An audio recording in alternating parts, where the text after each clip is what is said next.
අද මම ඔයාලට මේ ෂෝට් එක මහ ගන්න විදිය තමයි කියලා දෙන්න යන්නේ. එහෙම නැත්නම් ගැහණු පිරිමි දෙකොල්ලටම අඳින්න පුළුවන් විදිහේ කොට කලිසමක්. ඉතින් මේක හරිම සුව පහසුයි. ඔයාලට ගෙදරට අඳින්නත් ඕනේ නම් එළියට අඳින්න වුණත් මහ ගන්න පුළුවන්. ඒත් ඉතින් පුතාලට වගේ මහනවා නම් මෙහෙම ඉලාස්ටික් දාපුවා පුතාලට එළියට අඳින්න ගැලපෙන්නේ නැහැ. ඒ කියන්නේ චූටි පුතාලට ප්‍රශ්නයක් නැහැ. ලොකු අයට නම් ඉතින් ගැලපෙන්නේ නැහැ එළියට අඳින්න. ඉතින් ඒකත් මතක තියාගෙන අපි බලමු මේක මහන්නේ කොහොමද කියලා. මහනවා කිව්වට අද මම ඔයාලට කියලා දෙන්නේ ඕනම සයිස් එක කෙනෙක්ගේ බ්ලොක් එක හදාගන්න විදිහ. ඒ කියන්නේ මේ බ්ලොක් එක ඔයාලගේ සයිස් එකට හරියට හදාගත්තොත් ඔයාලට ඕන තරම් මේව පස්සේ මහ ගන්න පුළුවන් මේ බ්ලොක් එක තිය. ඉතින් මේ කපලා මහ ගන්න විදිය මම තව දවස් 2-3කින් දානවා. ඒකත් අනිවාර්යයෙන්ම බලන්න. මේ බ්ලොක් එක හදාගන්න ඔයාලා ඉස්සර වෙලාම ලොකු කොලයක් ගන්න. කැලෙන්ඩර් එක පිටිපස්ස වගේ එකක් ගත්තත් කමන්නේ. හැබැයි ලොකු එකක් වෙන්න ඕනේ. ඉස්සර වෙලාම රූලක් අරගෙන කොලේ උඩ ඉඳලා පහළටත් හරහටත් ඉරි දෙකක් ඇඳගන්න මේ වගේ. එහෙම අඳිනකොට උඩින් අඟල් දෙකක් විතරත් සයිඩ් එකෙන් අඟලක් විතරත් ඉඩ තියලා ඉවර වෙලා මේ ඉරි දෙක අඳින්න. දැන් උඩින් හරහට ඇඳ ඉරේ අඟලක් උඩින් තව ඉරක් ඇඳගන්න ඕනේ. මේක අඳිනකොට හරියටම දෙපැත්තෙන් අඟල මාක් කරලා ඉවර වෙලා ඇඳගන්න. මොකද පළවෙනි ලයින් එකට හරියටම සමාන්තරව මේක අඳින්න ඕන නිසා. මම මේ ටෙම්ප්ලේට් එක හදන්න ගන්න මෙෂර්මන්ට්ස් මෙතන දාලා තියෙනවා. ඒ වගේම ගත්ත මෙෂර්මන්ට්ස් ටික ABCDE කියලා නම් කරලා තියෙනවා. ඉතින් ඔයාලා මේවයි නම දන්නේ නැත්නම් පහසුවෙන්ම මේ අකුරු වලින් ඒක හොයාගන්න පුළුවන්. දැන් අපි පල්ලෙහාට ඉරක් ඇඳගත්තානේ. ඒ ඉරේ ඔයාලා උස මාක් කරගන්න ඕනේ. උස මාක් කරගන්නේ අපි හරහට ඇඳ රේඛා දෙකෙන් පල්ලෙහා තියෙන එකේ ඉඳලා. මොකද අපි අඟලක් මැල්ලා වෙන් කරගෙන තියෙන්නේ කලිසමට ඉලාස්ටික් එකක් දාන්න ඇතුළට නමන කොටස. ඒ හින්දා උස ගන්න එකේ පල්ලෙහා ලයින් එකේ ඉඳලා.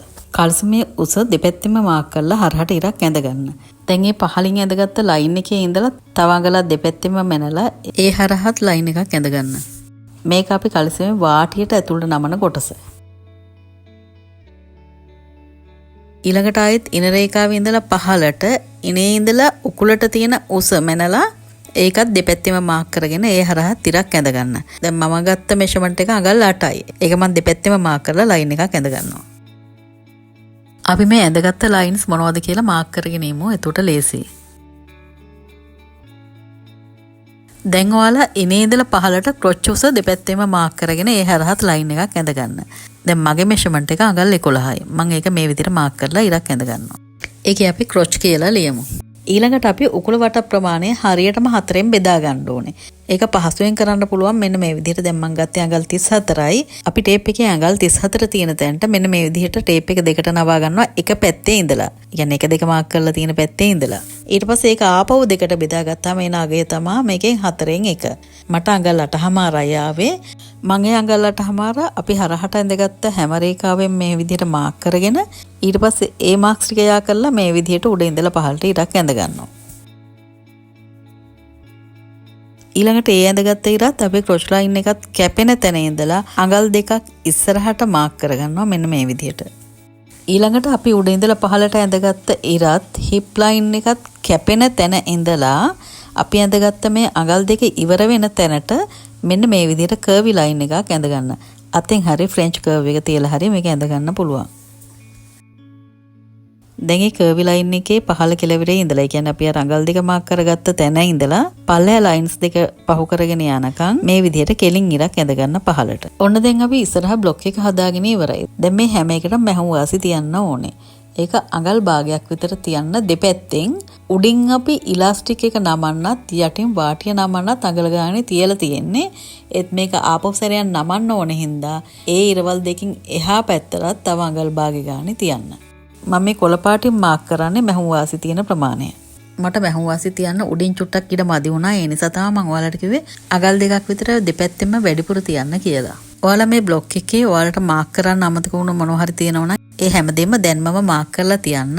එතකොට අපි මේ බ්ලොක් එක ආපහු ප්‍රයෝජන ගන්න වෙලාවක ඒක හරිම ප්‍රයෝජනවත්. අමුතුවෙන් හිතන්න ඕනේ මේ මොනවද කියලා.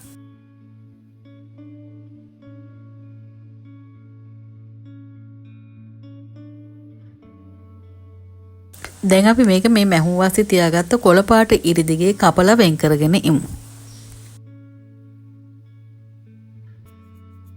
අපි දැන් මේ ඇඳලා කපලා ඉවර කරගත්තේ අපි මහාන්න යන ෂෝට් එකේ ඉස්සරහා පැත්තේ පළුව. ඒතර මේ වගේ කොටස් දෙකක් කපා ගන්න ඕනේ ඉස්සරහා පැත්තට. මේකේ වාටිය මෙන්න මේ විදිහටයි නමන්නේ. අපි මැහුම් වාසි තිබ්බ අඟල් භාගය ඇතුළට නමලා ඊට පස්සේ අපි අඟලක් තිබ්බ තැනින් ආපහු නවා ගන්න ඕනේ. ඒතර මේ වාටිය හරිය ඊළාට එනත් ඒ විදිහටම නමා ගන්න ඕන. අගල් භාග ඉස්සරවම නමලා ඊට පස්සේ ඉතුරු අඟල ඒ ඉලාස්ටික් දාන තැන.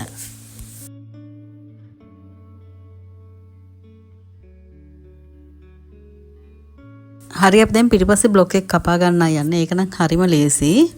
ඔයාලා ඉස්සර වෙලාම කොලයක් අරගෙන අපි මේ හදාගත්ත ඉස්සරහ පැත්තේ බ්ලොක් එක ඒකට එහෙමම කොපි කරගන්න. මේක හරියටම කොපි කරගන්න ඕන නිසා ඉස්සරවම කොළ දෙක එකට තියලා පින්ස් දෙක තුනක් ගහගෙන ඉන්න.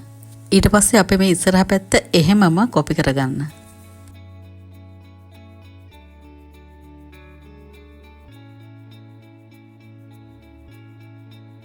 මේක හරියටම කොලයට කොපි කරගත්තට පස්සේ ඔයාලට ඉස්සරහ පැත්ත අයින් කරන්න පුළුවන්.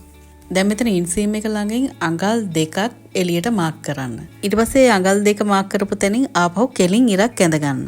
දැන් එතන ඉහළ කෙළවරත් ක්‍රොච් ලයින් එකත් අල්ලලා ආපහු මෙන්න මේ වගේ කර්වි ලයින් එකක් ඇඳ ගන්න. ඔන්න දැන් ඉතින් අපි පිටිපස්සේ බ්ලොක් එකත් ඇඳලා ඉවරයි. ඒක හරියම ලේසියි කියලා මං කිව්වේ ඒකයි. මෙතන මැහුවාසි හැම ඇතුළත් වෙලයි තියෙන්නේ. ඉතින් දැන් මේ ඇඳගත්ත බ්ලොක් එක වටේට ආපහු කපලා වෙන් කරගන්න.